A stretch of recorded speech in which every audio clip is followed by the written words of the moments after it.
So, a new government's come in and... On the chopping block, brace yourself because there is a lot. The Māori Health Authority scrapped. Māori names for most government agencies will be gone. A law helping ensure Māori children remain in the care of their wider whānau after being removed from unsafe homes is set to be scrapped. Yet another Māori policy heads for the scrap heap. Te reo bonuses in the public sector. An onslaught of action when it comes to Māori. Ex-treaty principles bill, a move away from co-governance, a feeling that gains for Māori over the last few years will be lost. Right now, on the table is a discontent from Māoridom about the policies that have been put forward to us, and we're definitely not going to be silenced. Of course, Parliament, made up of the democratic government New Zealand voted for, makes the laws. And the new government made no secret of its policies on Māori during the election campaign. But is there a gatekeeper that could force its hand? The government's facing fresh legal action over its plan to disestablish Te Aka Whai Ora, the Māori Health Authority. It's the second time this week an urgent claim to the Waitangi Tribunal has been made against its policies. A tauranga iwi has filed an urgent claim in the Waitangi Tribunal against the new coalition government's actions and policies. The government's been given something it probably wished it hadn't. More legal action through the Waitangi Tribunal against its policies. There's never been so many urgencies filed so quickly, one after another, for as long as I can remember, and I've been doing this for about 25 years. One claim's been granted an urgent hearing. The Waitangi Tribunal will hold an urgent inquiry into the disestablishment of Te Aka Whai Ora, the Māori Health Agency, despite pushback from the Crown. But the Crown has one-upped the tribunal. Christopher Luxon saying yesterday the government would act to dissolve the authority this week. Prime Minister, can I ask you, what is your view of the Waitangi Tribunal continuing with its inquiry into the action of the Māori Health Authority, given that that inquiry is inevitably now going to be retrospective? Well, look, again, that's a decision for them. What we're focused on is making sure we follow through on the commitments that we've had from before the election, which is to repeal the Māori Health Authority. Kia ora, I'm Tom Kitchen, and today on The Detail, what exactly is the Waitangi Tribunal? How much power does it hold? And as Mike Hosking asks, what's the point of the tribunal if all they do is increasingly sticky beak their way into areas that ebb and flow with the tide of any given government? We're welcoming back a guest for the second time this year. Kia ora, my name's Cowan Jones. I'm the kaihautu and the whare whakatupu mātauranga at Te Wānanga o Raukawa. I teach into the Māori Laws and Philosophy program here. Also an honorary adjunct professor in Te Kawa Māui. It's the School of Māori Studies at Victoria University of Wellington. And I'm from Ngāti Kahungunu. Cowan spoke to us on treaty principles about a month ago. Before getting into the academic world, he worked at the Waitangi Tribunal business unit on and off for several years. The Waitangi Tribunal's a standing commission of inquiry, and it's been established in 1975 to hear claims based on the principles of the Treaty of Waitangi and to investigate, inquire into those claims, report on them and make findings and recommendations about them. So take me back to 1975. Why was it thought that it needed to be established? So partly it comes as a kind of response to the fact that the Treaty of Waitangi, Te Tiriti o Waitangi itself, is not directly, independently enforceable in our domestic courts. So you can't just bowl up to the High Court and say, I've got an issue based on Te Tiriti o Waitangi that I need you to sort out. And so while it may be enforceable in indirect ways through the ordinary courts, there was no place where you could take your claim purely based on Te Tiriti to have that heard and resolved. So it provides a mechanism for hearing those claims, and it comes at a time where there's been increasing pressure to address claims based on Te Tiriti and, increasing direct protest action as well. And we think about the kind of famous Hikoi, the land march that Whina Kupa led, leads right into the establishment of the Waitangi Tribunal. From Radio New Zealand, this is Joe Cote with Monday's Morning Report. The headlines: the Maori Land March ends near Parliament today. Our reporters say the column now seems to number in excess of 4,000 people. It's been joined since early this morning by young and old, and in spite of rain, which set in late in the morning, the march's spirits are still high. This was back when Labour's Bill Rowling was Prime Minister. As the march was on its way to Parliament, the Treaty of Waitangi Act, introduced by the first Māori Minister of Māori Affairs, Matu Rata, passed into royal assent. So initially it's set up as a mechanism to deal with claims about current contemporary government actions. So anything that the government did from 1975 onwards could be the basis of a Waitangi Tribunal claim if it was in breach of the principles of the Treaty of Waitangi. But then in 1985, there's an amendment to the legislation which takes the tribunal's jurisdiction right back to the signing of Te Tiriti in 1840. And that provides the jurisdiction for hearing the historical claims. And of course, it's in that period that we have most of the large-scale land alienation and breach of Te Tiriti and those kinds of issues in that period. So that becomes the core focus of the Waitangi Tribunal's work for some time. It was so groundbreaking that Americans are still looking at how it was done. This is from Vox as recently as 2022. These claims generally work like this. Iwi must register a historical claim with the Waitangi Tribunal to have their grievances heard and to proceed in the settlement process. If their claims are deemed well-founded, they can begin the process of direct negotiation with the Crown. After what can be years of back and forth, eventually they write the final deed of settlement that both parties sign. Who's on it exactly? So the Waitangi Tribunal, or the appointments of members, are formally by the Governor-General, but on the advice of the Minister of Justice in consultation with the Minister of Māori Development. So these are people who are recommended by government to sit on the Waitangi Tribunal. And the legislation talks about them being appointed both for their, not just their expertise or their own personal knowledge, but also because of their personal attributes, their experience of different issues that are likely to come before the Waitangi Tribunal. So it's a different kind of role being on a commission of inquiry than to being a judge. So people are expected to have background in the kinds of issues that the tribunal is dealing with, and they're expected to bring those experience and the knowledge that they have there on the substance of the issues in a different way to a judge in a court, for example, would be expected to bring knowledge of the law and application of the law, but otherwise to base their decisions purely on the arguments and evidence that is put to them by the lawyers.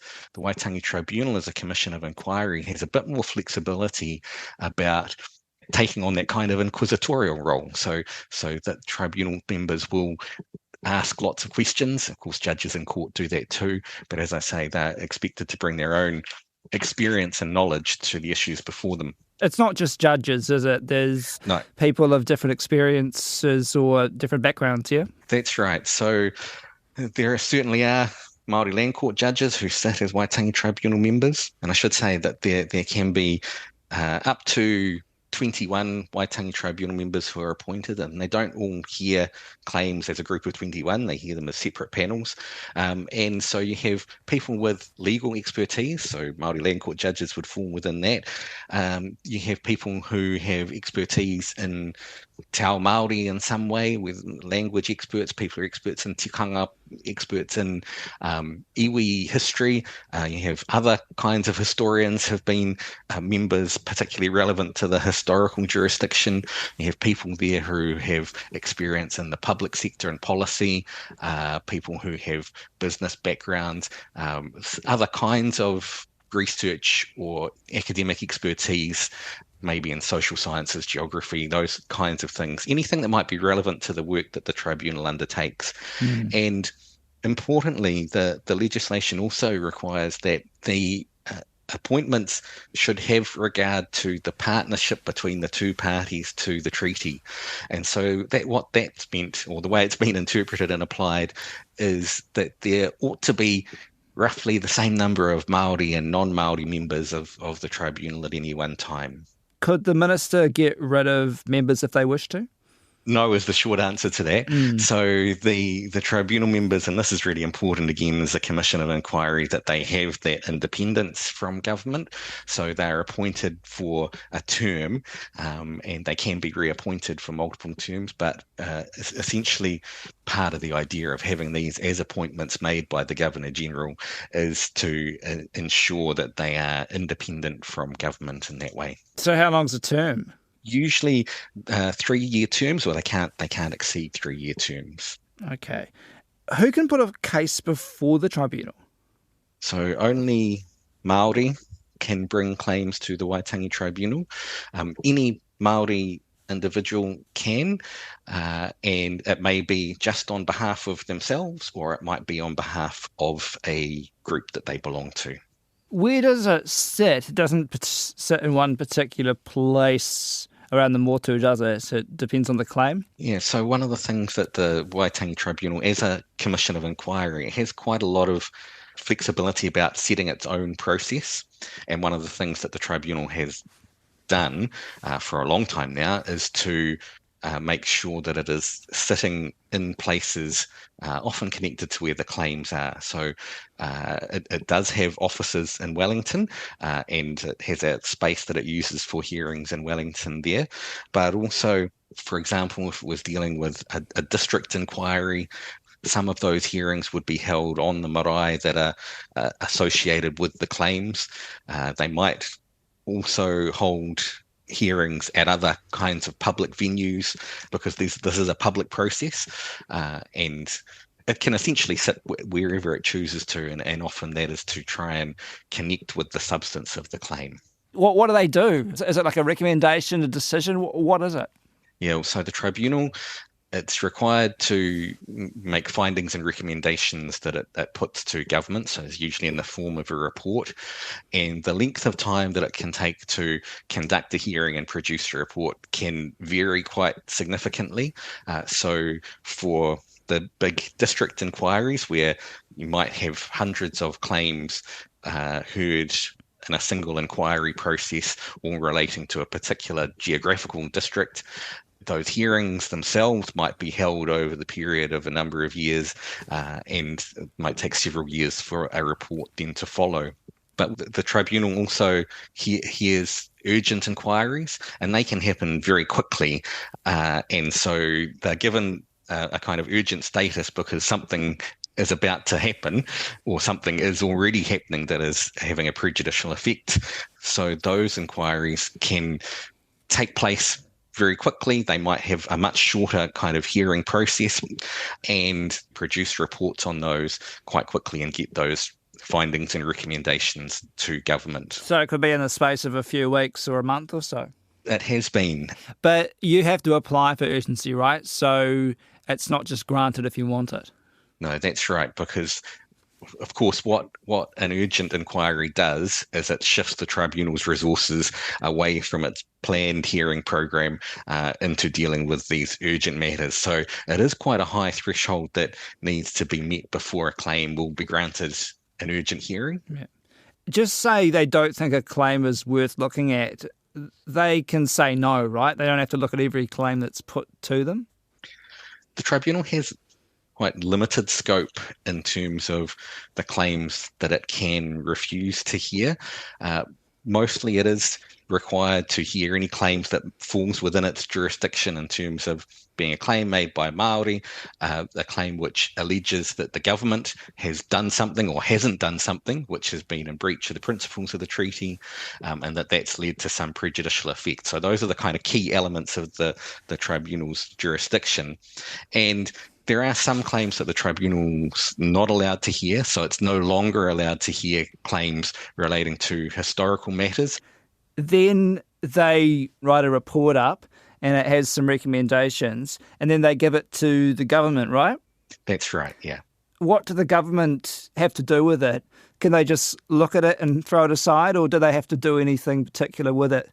they can accept or ignore the Waitangi Tribunal's findings and recommendations. The Waitangi Tribunal, it does have a very limited binding power in relation only to state-owned enterprise land and Crown Forest licensed land. But otherwise, the tribunal is making recommendations. So those are not binding on the Crown.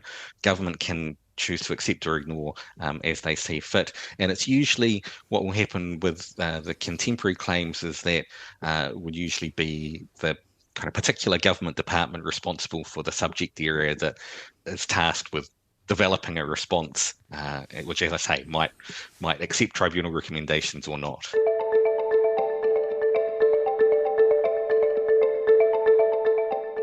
What are some examples of some claims that have been made to the Waitangi Tribunal that have really changed the landscape, like some of the really big claims that are well known? Well, one of the kind of biggest claims, and perhaps one of the most well known, might be the Ngaitahu claims. And so this was a large-scale district inquiry that the Waitangi Tribunal undertook into claims, all the Ngaitahu claims through the South Island, and of course that led to one of the first settlements through the settlement process. They came from Auckland and they came from Bluff to witness a piece of legislation they say finally recognises the mana of Ngaitahu. They've waited years and years for this.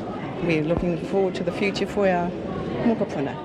We ended up forming really the basis or a kind of template for how treaty settlements would roll out. So that's one example of the historical claims process. One example of a kind of policy area is, or a contemporary claim, is perhaps the Te Reo Māori claim in the 1980s. The Māori Language Board argues the Treaty of Waitangi guaranteed Māoris full right to their language. Agreement from the tribunal would hasten official status for Māori. The tribunal recommended things like Māori becoming an official language, the establishment of a Māori Language Commission, and so we've seen both of those things happen now, and both actually have quite a big impact on use of Te Reo Māori. So yeah, those are some of the examples of big claims that have come through the tribunal. Now we've got Y3307. Yep. That's the Māori Health Authority claim, which has been given urgency, right? Who's made that claim? What are they saying? The claim's been brought by Janice Kuka and Lady Tureiti Moxon on behalf of governors, managers, staff and Māori cared for by Māori-owned primary health organisations and Māori providers with GP clinics. So this is one of these claims which is brought on behalf of a wider group. The claim concerns the Crown's and government's intention to disestablish Te Aka Whai Ora, the Māori Health Authority, and what the applicants here are seeking, they're saying that this is in breach of the principles of the Treaty of Waitangi, and they're wanting the tribunal to make that finding, to make the finding that this is also prejudicially affecting Māori, and recommend that the government do not disestablish Te Aka Whai Ora. The mere fact that they don't have anything to replace it, and they're saying that it's premature at this point in time to do anything or to say anything about that, it's unacceptable.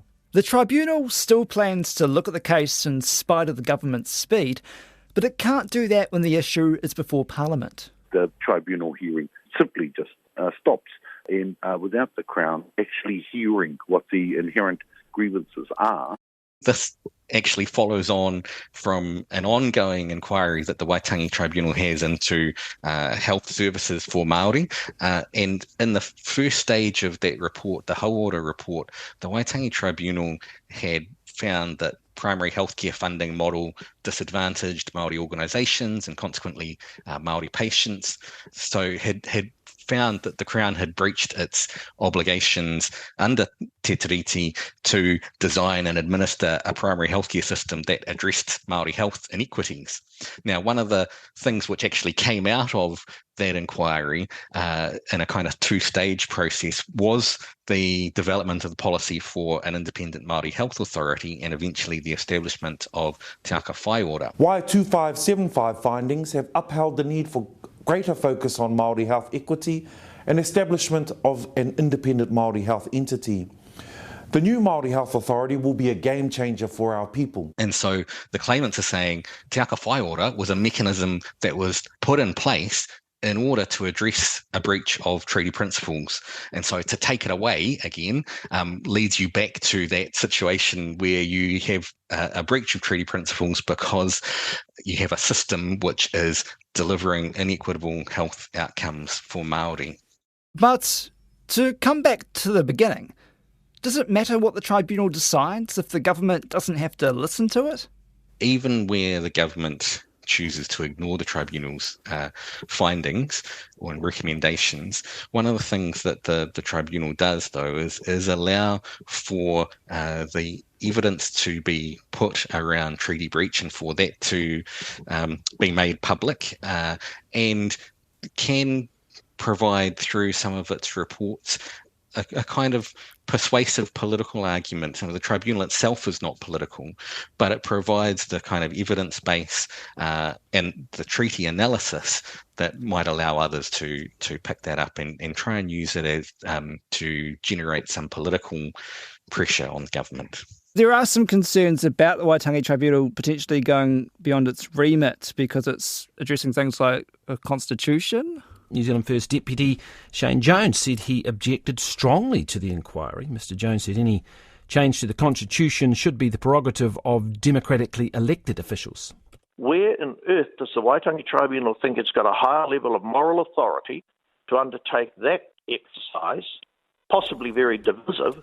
I don't see that as being beyond the tribunal's remit at all, because it still is going to be providing findings and recommendations to government. So it will still come down to government to determine what it does with those findings and recommendations. And ultimately, it will come, if there's any law change that's required, of course, that needs to go through Parliament. So the tribunal isn't overstepping its bounds as a commission of inquiry here. It's simply doing what it was set up to do, is to inquire into these claims that there's been breaches of the principles of the treaty and to make findings and recommendations about how to remedy that. Why do you think there have been concerns around that, though? Well, I think the concerns are really raised for political reasons, and there's not necessarily good understanding about the way in which the Waitangi Tribunal works. So, for example, I think it is really important to note that the Waitangi Tribunal doesn't settle any claims.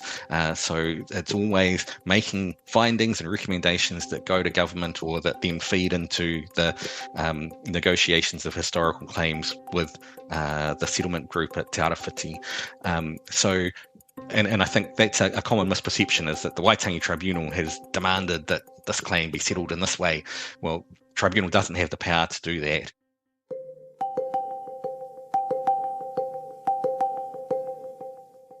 That's it for today. Ngā mihi nui to Carwyn Jones. The Detail is funded through RNZ and NZ On Air. This episode was engineered by Jeremy Ansell. It was produced by Alexia Russell and Davina Zimmer. And I'm Tom Kitchen. Noho ora mai, mā te wā.